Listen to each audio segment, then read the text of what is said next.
Assalamualaikum warahmatullahi wabarakatuh. Selamat pagi, siang, sore, malam, dimanapun dan kapanpun teman-teman berada yang lagi nonton video ini. Oke. Bentar. Oke. Gue pengen bahas kali ini. Gue bakalan ngebahas tema yang agak sedikit tabu, bahkan sensitif sih sebenarnya. Makanya gue ngambil judul Corona versus agama, atau lebih tepatnya lagi virus corona versus virus agama. Ya, kenapa itu virus? Karena ini sudah mulai bukan agak ya, tapi udah toksik dalam perihal keumatan. Oke, berangkat dari sebuah narasi tentang kebijakan para ulama yang disokong oleh lembaga negara tentang himbauan untuk tidak berjamaah di masjid. Itu sih kontennya. Tentang apalagi ya, Jumatan ya nggak usah di masjid-masjid tertentu dulu gitu, terutama di daerah red zone lah. Nah, makanya timbullah berbagai reaksi, ada yang manut, ada yang kontra pastinya, tapi yang kontra ini memang agak-agak lucu. Misal berita-berita yang sempat berseliweran di sosmed, entah itu dari platform media Instagram, Twitter, itu banyak banget viral, pro kontranya itu lucu-lucu banget. Karena akhirnya ketika gue baca reaksi masyarakat, beberapa golongan ini tidak siap untuk beragama dengan akal. Oke, memang lucunya itu dari beberapa reaksi masyarakat, semisal banyaklah statement-statement yang gue sangat kutip nih. Ngapain sih takut sama virus? Virus itu bukan buatan. Virus adalah makhluk gitu. Ngapain takut sama makhluk Allah gitu.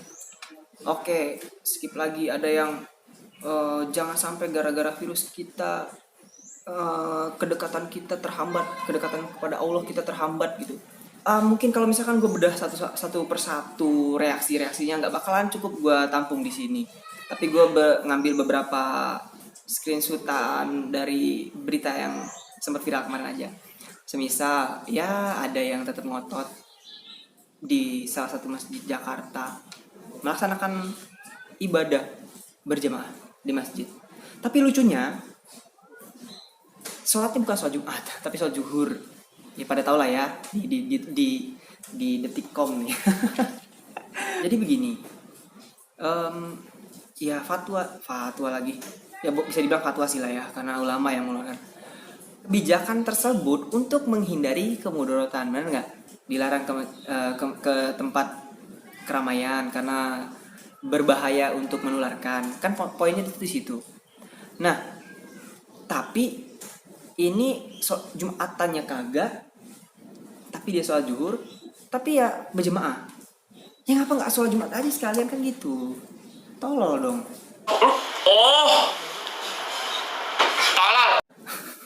Oh ya, ada lagi nih seperti video yang di Bandung kalau nggak salah. PKM jangan takut gak digaji. Ya. Jangan takut sama Ridwan Kamil. Takut Gusti Allah. Allah. PKM ini yang ditindak sama Ridwan Kamil.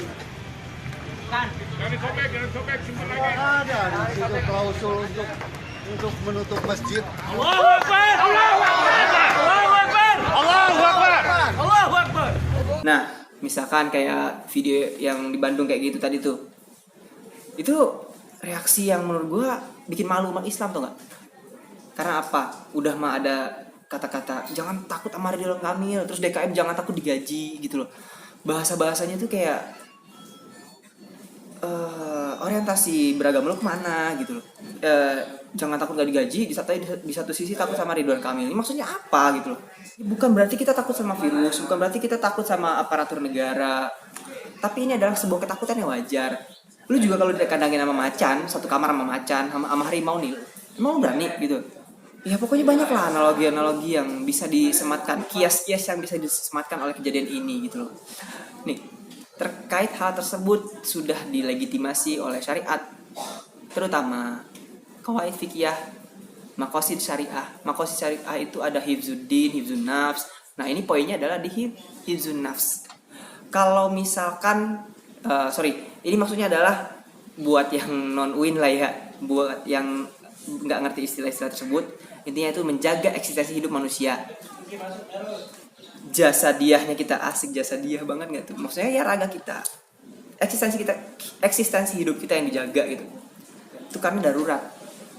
Nah, ngomong-ngomong soal darurat, itu delegitimasi lagi oleh kawaid fikih. Kawaid fikih ini nanti ngomonginnya ada la dororo wala diror. Tidak ada bahaya yang membahayakan. Itu tapi memang nggak terlalu spesifik. Oke, cari lagi yang lain yang lebih spesifik lagi. Ad-daroru yudfa'u biqadril imkan. Segala kemudorotan itu harus dihindarkan sebisa mungkin. Dan al-masyaqqatu tajlibu taisir. Nah, ini memang kesukaran itu memberikan kita kemudahan atau kelonggaran lah, bisa dibilang kayak gitu. Ya memang gue nggak terlalu hafal translate seperti perkatanya banget lah, cuman kan paling nggak gue punya datanya gitu. Ya memang banyak lah ya kaidah-kaidah yang bisa dibedah untuk ini, apalagi sejarah-sejarah zaman Rasul, zaman dahulu, zaman sahabat, zaman tabiin, itu kan banyak riwayatnya dan sudah diceramahkan di berbagai lini sosmed. Masa lu nggak belajar gitu loh, maksud gue tuh kayak gitu. Kita jangan sampai caper beribadah itu bukan caper ke Allah gitu, bukan caper ridhonya Allah. Jadi caper tuh bagus, caper ke Tuhan aja.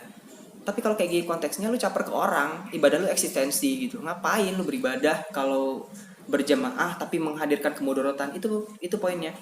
Ibadah lu tuh jadi haram, serius. Dalam hal ibadah, ketika tidak memungkinkan atau banyak kesulitan, itu akan dikasih rukhsah namanya. Kalau di muamalat itu jadi darurat itu sifatnya. Jadi dibolehkan. Jadi antara perihal ibadah ini adalah vertikal, muamalah itu adalah horizontal. Cuman kita kan dalam hal ini konteksnya pada isu-isu yang terjadi saat ini, antara perihal ibadah formil dengan social distancing, yaitu muamalahnya, itu kan campur aduk sebenarnya. Nah, makanya kita harus menyikapi hal ini, isu ini nih dengan akal dan perilaku atau sikap yang bijak. Kan banyak tuh, sekitar 20 kata yang menyebutkan ending kalimat atau ending ayat dalam Quran itu tentang afala ta'qilun. Sekitar 22 atau 24 gitu. Ya maksudnya apa sih afala ta'qilun? Ya bahasa selengean ini, kalau Tuhan pakai bahasa kita orang Indonesia, apalagi anak Jaksel, afala ta'qilun itu apakah lu nggak ngotak gitu loh. Wahai manusia, apakah lu nggak ngotak? Ya karena beragama itu ya harus pakai akal, pakai otak gitu loh.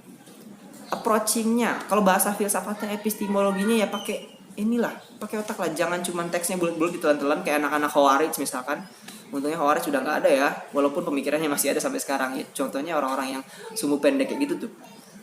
Dikit-dikit persekusi, dikit-dikit teriak-teriak Allahu Akbar, tapi hehehe. Allahu Akbar, tapi ya entahlah ibadahnya 5 waktunya nggak pernah bolong kali seumur hidup saking sucinya. Hukum Islam adalah fikih. Quran itu bukan hukum Islam, tapi sumber hukum Islam. Jangan keliru tuh. Segala macam hukum Islam itu ada di fikih kodifikasinya. Itu ulama-ulama kita juga udah puyeng banget itu abad pertengahan nyelesainya kan. Memang memicu perdebatan. Tapi ingat, kemampuan menalar itu juga harus dipertimbangkan. Nah makanya agama Islam ini memang nggak kaku sama sekali seharusnya. Tapi umatnya aja yang kaku. Itu fenomena yang terjadi saat ini. Sebagian umatnya aja yang kaku, sorry. Gue gak mau generalisir ya. Ntar kecelakaan berpikir juga dong gue. Gitu. Nah makanya memang untuk jihad, semangat untuk mati syahid, ya itu salurkanlah dengan yang benar-benar aja gitu loh. Kalau ke masjid dalam kondisi kayak gini, ke keramaian dalam kondisi kayak gini, walaupun alasannya untuk ibadah, itu bukan semangat jihad namanya, semangat mati konyol. Ditanya sama malaikat, mati lu kenapa? Gara-gara virus corona, gue bandel, nggak ngindahin kata-kata fatwa MUI, gitu. Ya akhirnya, ya malaikat juga ketawa sama alasan lu kayak gitu, nggak keren banget mati lu, syahid lu kayak gara-gara virus. Nah makanya itu gue juga bawa perspektif dari ideologi HMI. Ya secara gue anak HMI gitu dong. Masa HMI gak unjuk gigi di tengah-tengah kisruh keumatan dan kebangsaan. Nah, makanya disinilah ideologi HMI itu sebenarnya implementatif banget gitu. Terkait nilai-nilai dasar perjuangan, yaitu khususnya di bab 3. Ikhtiar dan takdir, antara kemerdekaan manusia dan keharusan universal.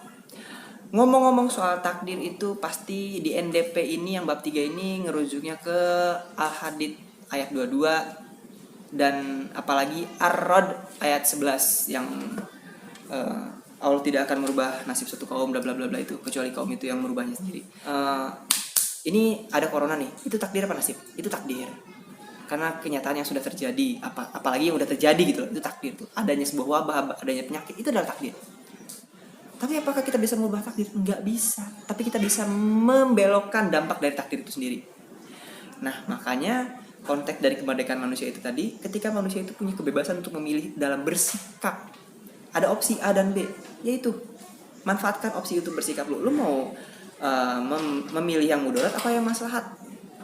Kalau sesuai qawaid fikih, sesuai dengan syariat kan katanya jangan dekati mudarat, jauhin, ambil yang maslahat. Jangan sok-sokan, emang lu bisa ngeliat virus gitu aja deh. Jangankan virus, Tuhan aja nggak bisa kita lihat kan. Jangan angkuh wahai manusia. Sama aja lu ngeremehin wabah ini nih, pandemi ini. Kayak lu cukup berdoa ntar dapat duit dari langit. Itu kayak gitu tuh ngeremehinnya. Persis kayak gitu. Tanpa ikhtiar, doa lu tuh bullshit. Doa kita tuh bullshit. Itu. Makanya ikhtiar dan takdir itu selalu beriringan. Karena apa? Biar kita nggak jadi umat yang terlalu fatalism atau jabariyah. Nggak jabariyah banget lah gitu. Ya bukan gue berarti mendiskreditkan mazhab-mazhab tertentu atau aliran-aliran tertentu, tapi paling nggak dalam hal ini kita harus mensatukan persepsi gitu. Malu dong sama umat lain, malu dong sama umat Hindu, malu dong sama umat Kristen yang satu suara. Masa kita pecah mulu? Nggak bosan apa pecah mulu? Demi kemaslahatan loh. Nah makanya memang terutama nih aktivis-aktivis, jangan HMI doang lah ya, semua aktivis mahasiswa Islam, semua aktivis mahasiswa harus berani ngambil suara untuk isu-isu kayak gini, untuk menenangkan masyarakat biar nggak panik attack pastinya, dan juga untuk menggedor pemerintah untuk tegas dalam bersikap, jangan mencela-mencela lagi. Ya katakanlah ya ini udah telat banget untuk kebijakan lockdown sebenarnya, untuk social distance juga telat gitu. Tapi paling nggak daripada telat banget, daripada nggak sama sekali, ya mending telat banget lah gitu. Kita apresiasi pemerintah walaupun dampaknya sedikit. Virus corona memang virus yang mematikan, tapi agama bisa jadi virus yang nggak kalah mematikan, bahkan lebih mematikan kalau misalkan umatnya nggak beragama pakai akal. Nggak bosan-bosannya gue selalu mengingatkan, ini Al-Quran loh yang ngomong, Allah yang ngomong, afala ta'qilun, dalam beragama. Makanya pelajari agama, jangan beragama tapi nggak mau belajar agama, kan aneh.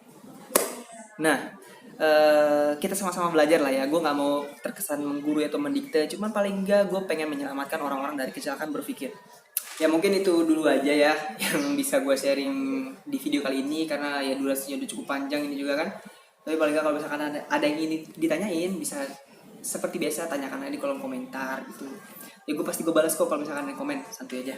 Saya see you next time, see you on the next video lebih tepatnya. Yakin usah sampai. Wassalamualaikum warahmatullahi wabarakatuh. Bye-bye. Yeah.